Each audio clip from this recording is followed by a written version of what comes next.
This is probably going to be my most old man, get off my lawn type of video, but I hate this so much. I've been a big fan of college sports my entire life, and I'm saying this as a Miami Hurricanes fan whose team is about to win a national championship. Throw them U's up. I've always thought it was stupid that college athletes never got paid for their services because I don't care how you try to dress it up. I don't care what you say. These men and women are professional athletes. It's been so many that I can't even remember the amount of scandals that I've seen over my lifetime. Like, I can't tell you how many players or programs that I've seen been penalized for receiving cash payments, signing autographs, selling merchandise, getting free tattoos, whatever. If you haven't already, go watch the 30 for 30 documentary on SMU getting the death penalty. Reggie Bush, as we all know, had to give his Heisman back. Cam Newton's father allegedly was asking for money for him to go to Auburn. LeBron James, as we all know, magically getting a Hummer in high school. Even Jameis Winston getting $32 of free crab legs was national news. I've always thought the controversy about college athletes being paid was stupid because how are you going to tell these athletes they can't even make money off of their own name when you got these college coaches, they're going around, they're making millions of dollars. You got the NCAA as a group making tens of hundreds of millions of dollars. You got the ADs of these schools getting paid tens of millions of dollars.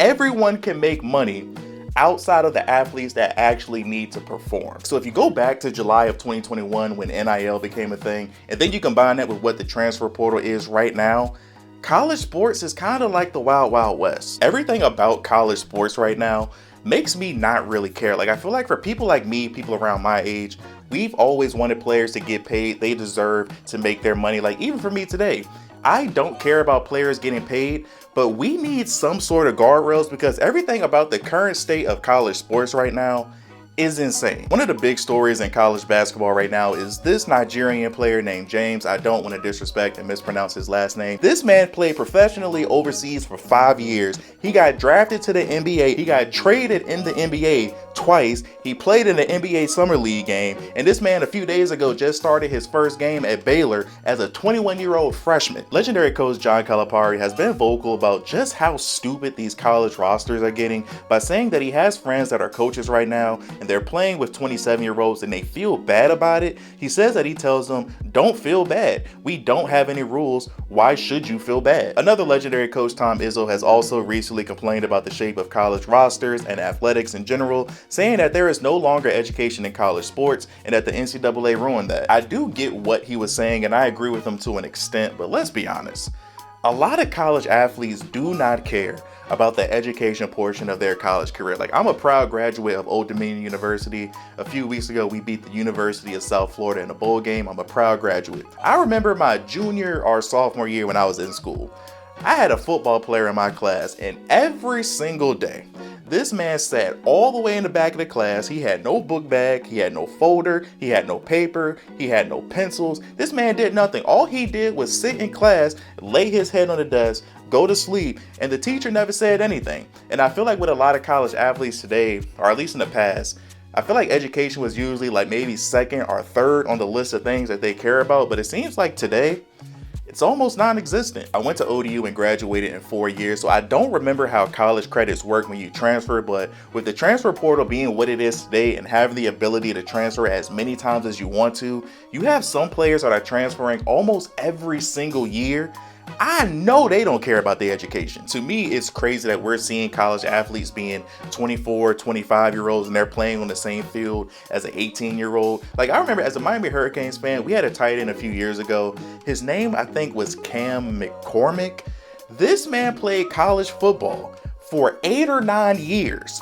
Like, I genuinely don't know how the degree works in that equation. I don't know if he already had a degree, but he just kept playing football or whatever, but insane. I just don't understand how we allow college athletes to play 5, 6, 7 years of college sports, because in a way, I'm not even mad at those players, because if I was in their shoes and the school is paying me to play a sport that I love, I'm gonna do it too. But the problem that I have is they shouldn't be allowed to. Like, I don't care how many injuries you've dealt with in your career, life happens. At some point, you gotta pack it up. College sports has always been weird, but it's become even weirder because the line between an amateur and a professional athlete is definitely as small as it's ever been before. Like, you have athletes getting paid large amounts of money, and with the transfer portal today, you have a lot of players that basically come off as mercenaries as they just bounce from team to team. And again, as a human, on a human level, I understand it. Go get your money.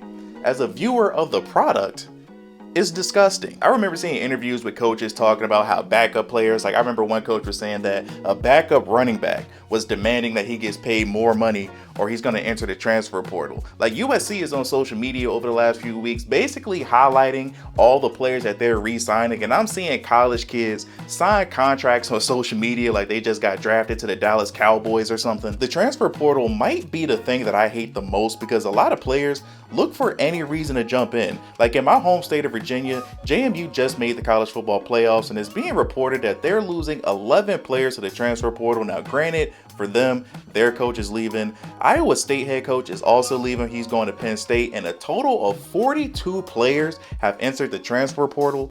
That's insane. It seems like for a lot of smaller schools, they get all these players that nobody else wants, they build them up, they develop them, they get them some good tape so they can show other schools, and then they leave the university. For a lot of these schools, unless you're one of these big name programs like Alabama, Ohio State, whatever, it almost seems like it's no point. You take a chance on a kid, you build him up, y'all have success, and then he gets snatched up by Georgia. If I was a current coach, I would be trying to go pro because it is no way in hell I would want to deal with the mess that's college football right now. Like you could have a good season, you could overachieve, and then half your team is gone. The landscape of college sports is crazy, so I don't know what they legally can and cannot enforce, but something clearly needs to change. Like I feel like the easiest thing to do is every college athlete gets one free transfer. If you transfer 1 year and then you try to transfer the next, you have to sit out an entire year. I don't know what's true or not. I did see a couple people on Twitter saying that the NCAA or something, they can't enforce that because professional versus amateur now or something with payments and stuff. I don't know, but something needs to change. Like I've also seen some people on Twitter say that if your head coach leaves, you should also be able to get another free transfer, which I agree with that as well. You have players who are currently on teams still in the playoffs. I've seen on Oregon and Miami announcing that they're going into the portal. I remember vividly how ignorant I was when I was between the ages of 17 and 22. And if I was a player today, if I was good enough, that's the key. You have to be good enough. If I was a good enough football player today, I would be trying to transfer every single year, but for my reasoning, I'm trying to transfer to all these schools so I can see the different crops of women, you feel me? But the problem is today, a lot of these players aren't good enough and they end up screwing themselves over. But on a serious note, if you transfer all the time, you're gonna have no loyalty, you're gonna have no discipline, your credits probably won't transfer over, so I don't know how the degree situation is gonna work, and you're probably gonna end up in a worse situation. And the stats that I've seen, it says that roughly 40% of scholarship players don't find an equal or better home after entering the transfer portal, and almost 33% of players remain in limbo and don't get signed. I feel like that's the part that people don't think about. It's a chance you don't go anywhere. If I had a kid in high school and they were going to college to play sports, the best advice that I would give them is to find a school with a location, a roster, and a coaching staff that you actually love and that you want to stay at. Because being loved in a community can help your life, whether you go professional or just an after college sports career, so much more. Like when you think about players like Miami, when you think about the sidelines and the players that come back there like Michael Irvin, Andre Johnson, Ed Reed, all those players that come back, they actually have a love and loyalty and commitment to the program. But when you have all these players today and they're transferring from school to school, you're never going to understand that type of love and loyalty. Again, I went to Old Dominion University, and a player like Taylor Heineke, who is clearly one of the greatest football players to ever step on our campus, will forever be good in Norfolk, Virginia, and he always has another place that he can call home. Today, if Heineke played college football, he would probably go to ODU for like 2 years and then transfer to Ohio State or something. I just feel like something needs to change, and I hope these young athletes know exactly what they're getting into, because this money that you're making right now is not gonna last forever. And I don't even really blame the athletes, because a lot of these people, they are just kids. I'm mainly blaming the parents and the handlers, because they should know better and they're probably ruining their sons and daughters' career. But something needs to happen. I'm hoping that something will change, but until that point, keep making your money, I guess. But thank you guys for watching. Like, subscribe if you're new here. We talk about a bunch of different things on this channel. What are you guys' thoughts on this topic? Am I being an old man? Am I just being dramatic? Or do you actually agree with me? Do you think that the current state of college sports needs to be fixed or needs to be changed in some way? Let me know in the comment section below. Love you guys. As always, remember to tell somebody that you love them. Until next time, see you in the next life.